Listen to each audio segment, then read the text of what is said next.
حضرت علی رضی اللہ تعالی عنہ کی بہادری ضرب المثل ہے۔ ایک دفعہ جہاد کے دوران حضرت علی رضی اللہ تعالی عنہ نے ایک مشرک پہلوان پر قابو پا لیا۔ قریب تھا کہ تلوار سے اس کا سر قلم کر دیتے، مگر اس مشرک پہلوان نے حضرت علی رضی اللہ تعالی عنہ کے چہرہ انور پر تھوک دیا۔ حضرت علی رضی اللہ تعالی عنہ نے فوراً اپنا ہاتھ روک لیا اور پرے ہٹ گئے۔ وہ جنگجو پہلوان حضرت علی رضی اللہ تعالی عنہ کے اس عمل پر بہت حیران ہوا اور پوچھا، آپ مجھ پر پورا قابو پا چکے تھے، پھر آپ نے اچانک مجھے کیوں چھوڑ دیا؟ وہ کیا چیز تھی جو آپ کو میرے قتل سے بھی بہتر لگی؟ اور کس چیز نے آپ کے غصہ کو دور کر دیا اور آپ کی بجلی جیسی تیزی مدھم ہو گئی؟ آپ رضی اللہ تعالیٰ عنہ نے آخر وہ کیا چیز دیکھی ہے کہ جس کا عکس مجھ پر بھی پڑ گیا ہے؟ آپ کی بہادری بے مثال ہے، مگر مروت کی انتہا ایسی کہ میرے قتل میں صرف ایک لمحہ تھا کہ آپ نے چھوڑ دیا۔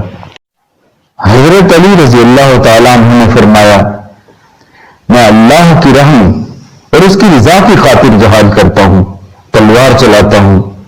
میں اپنے رب کا بندہ ہوں، اپنے نفس کا غلام نہیں۔ اے پہلوان، جس وقت تو نے میرے چہرے پر تھوکا میرے نفس کو اشتعال آیا۔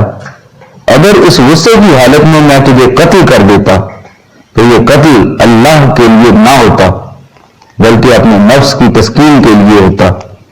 میں اللہ کی راہ میں جہاد کر کے نفس کی انگیخت اس میں شامل نہیں کر سکتا۔ اللہ کی راہ میں جہاد کے ساتھ شہوات نفسانی کی شرکت درست نہیں۔ اے پہلوان، تو ہی اللہ کی مخلوق ہے اور تیرا قتل اگر جائز ہے تو صرف اللہ کی خاطر جائز ہے، میری نفسانی خواہش کی خاطر جائز نہیں۔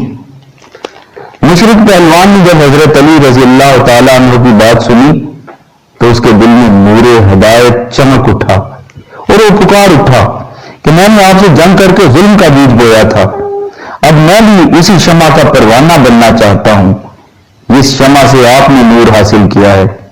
میں بھی اس نور کے دریا کی موج بننا چاہتا ہوں جو آپ سے موتی نکالتی ہے۔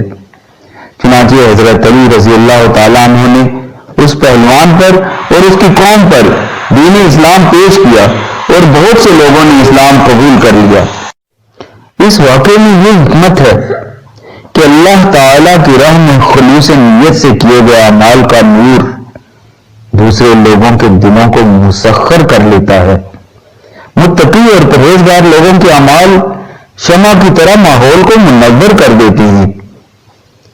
بردباری اور ظلم کی تلوار لوہے کی تلوار سے زیادہ تیز ہے اور سینکڑوں لشکروں سے زیادہ فتح کرنے والی